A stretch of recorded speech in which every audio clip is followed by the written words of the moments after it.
अस्सलाम वालेकुम, कैसे हैं आप सब? उम्मीद है बिल्कुल ठीक ठाक होंगे। ये जो प्लांट अपने स्क्रीन पर देख रहे हैं इसको यूफोर्बिया मिली प्लांट कहते हैं। इसके अलावा इसको क्राउन ऑफ थॉर्न प्लांट भी कहा जाता है क्योंकि इसके अंदर बहुत बड़े बड़े कांटे होते हैं और काफ़ी ज़्यादा होते हैं। और ये प्लांट कई जो है वो कलर्स में हमको दिखाई देता है, मिलता है।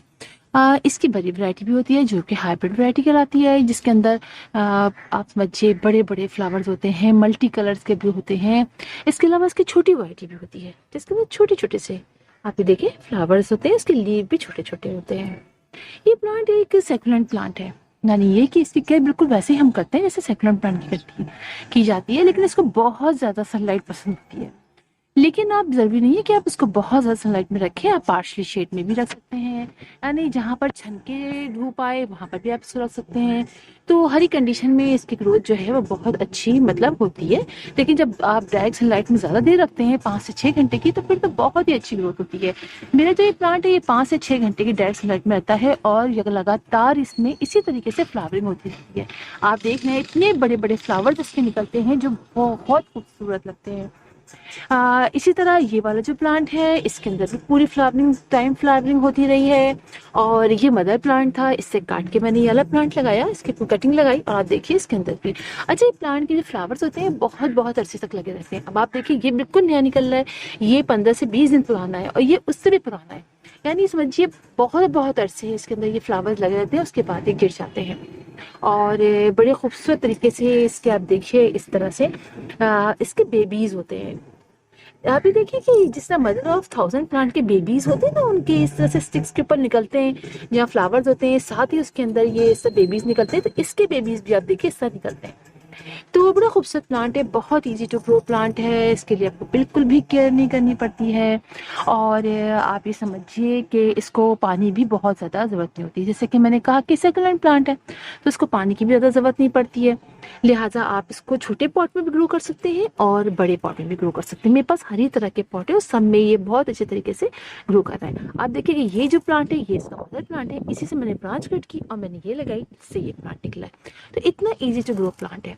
और दूसरी बात है कि आपने इसकी मट्टी, जैसे आप नर्सरी से आप लेकर आएंगे इसको, तो आप कैसी मट्टी में लगाएंगे, तो आप इसकी बहुत अच्छी वेटलैंड मट्टी लगाएंगे, क्योंकि इसको पानी, इसकी जो स्टेम वगैरह होते हैं, देखिए इसकी कितनी मोटी मोटी स्टेम होती है, ये सब पानी से भरी हुई होती हैं। तो लिहाजा अगर हम पानी ज़्यादा दे देंगे तो ये फ़ौरन ही इनकी रूट जो है वो ख़राब होना शुरू हो जाएंगी, रॉट जाएंगी और हमारा प्लांट जो है वो फिर आहिस्ता आहिस्ता ख़त्म हो जाएगा। तो आपने पानी बहुत चेक करके देना। अब जैसे कि सर्दियाँ आ गई हैं, सर्दियों में आपने इसको पानी बहुत ज़्यादा नहीं देना है। जैसे गर्मियाँ थी तो चले हमने देखा कि बहुत देर धूप में रखा है तो थोड़ा सा पानी एक दिन छोड़ के, कभी रोज़ाना ही डाल दिया जब बहुत गर्मी हुई। लेकिन सर्दियों में आपने इसको एक हल्का सा थोड़ा ड्राई साइड रखना है, यानी थोड़ा सा ड्राई हो जाए तो आप पानी डालिए, और पानी भी बहुत भर के मत डालिए। या तो आप 4 से 5 दिन बाद पानी डालिए, देखिए खूब अच्छा ड्राई हो गया तो फिर भर के पानी डालिए, नीचे से निकल जाए। इस तरह कीजिए तो ज़्यादा बेहतर रहेगा। हाँ, अच्छा, इसकी अगर बात करें फर्टिलाइज़र की, तो इसको आप साल में 3 से 4 दफ़ा फर्टिलाइज़र, बहुत ज़्यादा फर्टिलाइज़र की भी इसको ज़रूरत नहीं पड़ती है। जैसे कि आप महीने में 1 दफ़ा लिक्विड फर्टिलाइज़र इसको दे दीजिए, और अगर ड्राई फॉर्म में आप देते हैं तो 3 से 4 दफ़ा साल में आप इसको दे दीजिए। अच्छे से गोबर की खाद या वर्मी कंपोस्ट आप इसकी सॉइल थोड़ी सी निकालिए और उसमें आप मतलब डाल दीजिए। अच्छा, इसको बहुत ज़्यादा रिपोर्ट भी नहीं करना पड़ता है कि बार बार आप इसको रिपोर्ट करें कि रूट ज़्यादा हो गई हैं तो आप इसको करें, तो ये छोटे से पॉट में भी अपना आराम से ग्रो करता रहता है। तो ये बात इस प्लांट की मुझे बहुत अच्छी लगती है। अच्छा, ये बात हमने कर ली, अब बात हम करते हैं लोकेशन की बात भी कर ली कि आप बहुत देर धूप में रखें। अच्छा, छाँव में रखेंगे ना आप तो लीव्स निकलते रहेंगे और पानी आप बहुत कम डालेंगे अगर आप शेड एरिया में रखेंगे, लेकिन फ्लावरिंग आपके वहाँ नहीं हो पाएगी। शायद 1-2 फ्लावर निकल आए, लेकिन जब आप रखते हैं इसको धूप में, डायरेक्ट सनलाइट में ज़्यादा देर, तो भी बहुत अच्छी फ्लावरिंग होती है। अच्छा, मुझे तो लगता है ये नर्सरी से ज़्यादा मेरे घर अच्छा हो गया है, पता है। नर्सरी में इतनी अच्छी इसकी ग्रोथ नहीं थी, लेकिन 2 साल से ही मेरे घर में है और अब इसकी ग्रोथ माशाल्लाह से बहुत अच्छी होती चली जा रही, काफ़ी बड़ा हो गया। बहुत छोटा सा मैं लाई थी और तो मुझे लगता है मेरे वहाँ से ज़्यादा अच्छी इसकी ग्रोथ हो गई। इसके फ्लावर्स देखिए माशाल्लाह बहुत प्यारे प्यारे हो रहे हैं। अच्छा, दूसरी बात ये कि आपने इसको प्रोपेगेट कैसे करना है, तो देखिए इसकी कोई सी ब्रांच लेके आप लगा सकते हैं बहुत आसानी से, लेकिन ब्रांच को हमेशा याद रखिए कि अगर आपने फर्ज करें यहाँ से कोई ब्रांच नीचे से कट की और उसके बाद आप इसको 2 से 3 दिन आप इसको शेडी एरिया में रख दीजिए, ताकि वो जो वहाँ से जो सैप सा निकलता है, लिक्विड सा निकलता है, वो जैसे ड्राई हो जाए। जिस तरह हम अडेनियम वगैरह में करते हैं ना, 2-3 दिन उसको शेड एरिया में छोड़ देते हैं, 4 दिन, ताकि ज़रा सा जो जगह, वो जगह जहाँ पर हमने कट किया है वहाँ ड्राई हो जाए, ताकि फंगस ना लगे। तो इसी तरह आप इसको भी कीजिए, 2 से 3 दिन रख दीजिए। उसके बाद आप इसको जब भी लगाइए तो वेल ड्रेन सॉइल में लगाइए, और इसको आप रखिए ऐसी जगह पे जहाँ पे पार्शली शेड आए, नहीं थोड़ी देर के पार्शली धूप आए, थोड़ी देर के लिए धूप आए, उसके बाद वहां से चले जाए, या छनती भी जहाँ से धूप आती है ना वहां रखे। तो फिर होता ये बिल्कुल शेडी एरिया मत रखिएगा, वरना ये खराब हो जाएगा। तो आप ऐसी जगह रखिएगा जहाँ आए, तो फिर इंशाल्लाह आपकी कटिंग लग जाएगी।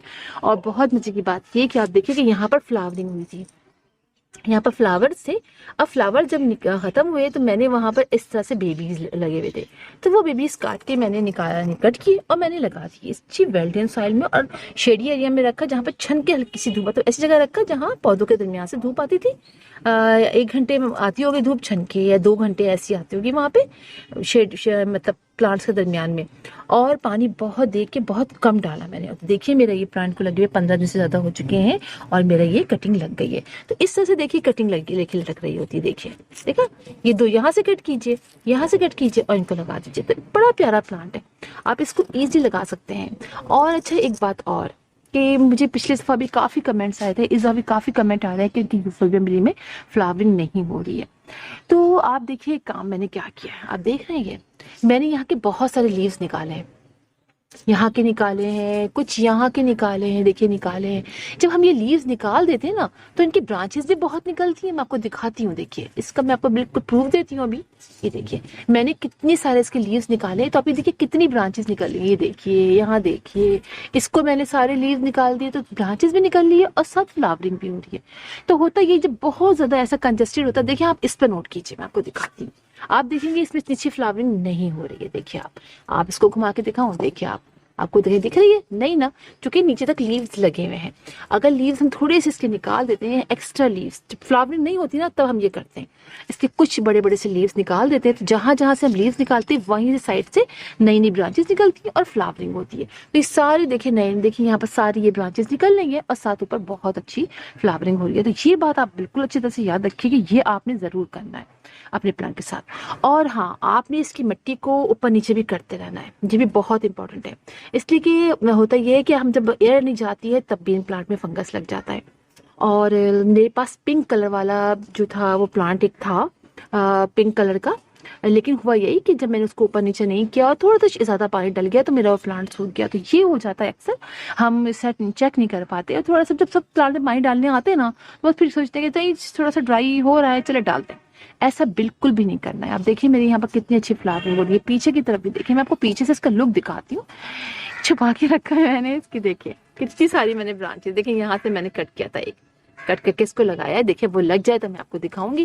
देखिए इस तरह से इसकी कितनी सारी मैंने सारे लीव्स मैंने इसके निकाल दिए। ये देखिए यहाँ से लीव्स निकाले हुए सारे। तो फिर इसकी अच्छी बहुत अच्छी, और कोई सूखता है ना लीव तो मैं तोड़ देती हूँ, पहले के पीला सा होना शुरू होता है ना मैं तोड़ देती हूँ, इसलिए कि फिर लीव जो है येलो होता है तो आप फौरन तोड़ दें, वरना एक्स्ट्रा फालतू में आपका प्लांट जो है उसको एनर्जी हल्का हल्का देता रहता है, तो आपकी फिर फ्लावरिंग कम होती है।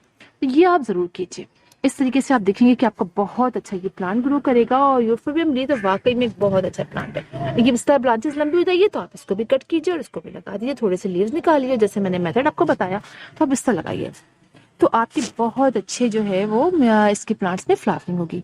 तो फिर इंशाल्लाह आप लोगों से मुलाकात होगी किसी और वीडियो में किसी और टॉपिक के साथ। तब तक के लिए अल्लाह हाफिज।